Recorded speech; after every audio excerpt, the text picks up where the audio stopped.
Today we're having a look at the extremely talented Canadian mixed martial artist Aiemann Zahabi. With a professional MMA record of 12 wins and 2 losses, Zahabi has showcased his versatility finishing fights via different methods, and he's currently riding a 5 ability he's shown, and having been in the sport for over a decade, today we'll have a look at the fighter of the esteemed Zahabi family. Till's out! It's over! It's over! It's over! That's what I'm saying, boy! Oh! He got dropped!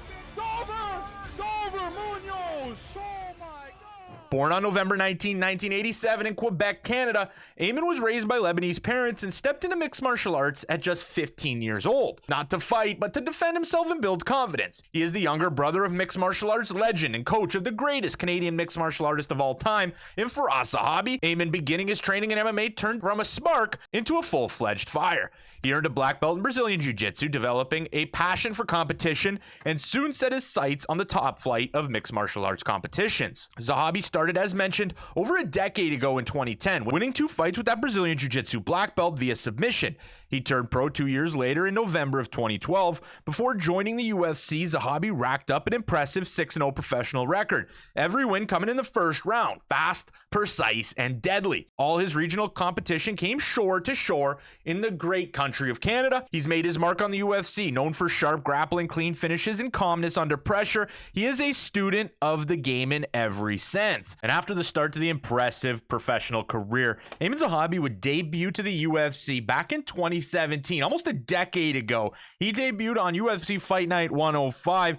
He debuted on FS1 Fight Night prelims, and his referee was the Merchant of Death, Mario Yamasaki. But nonetheless, in front of the Canadian fans in Halifax, the Quebec native would put on a great fight against Reginaldo Vieira, who was an Ultimate Fighter winner, and Aiemann Zahabi, landing 2 massive combinations, one in the first and one in the second round, would ultimately win a unanimous decision. However, later that year in 2017, he would face his first loss, actually putting on a good performance against Ricardo Ramos. He would lose via octagon, and he would return in the UFC's Apex era, scheduled to take on Draco Rodriguez. Off of Zahabi's first 2 losses coming back to back, he would land a devastating performance of the night knockout. You could hear the shot in the Apex, and you'd see from his next performances that this is a new and improved Aiemann Zahabi. He would follow that up in 2022 with a win over Ultimate Fighter winner Ricky Turcios, and then another brutal knockout of Aori Kilang in Canada on UFC 289 in Vancouver, British Columbia. Again, a left hand putting his opponent to sleep. Zahabi has shown extreme and devastating power in that left hand, and he'd match up against Javid Basharat, where he would come in at a 6-1 underdog, and he would fight through that adversity, earning himself a very close unanimous decision, fighting smart, using his range, and in a fight that I know well because I did extensive research when betting this fight, I took Aiemann Zahabi to win.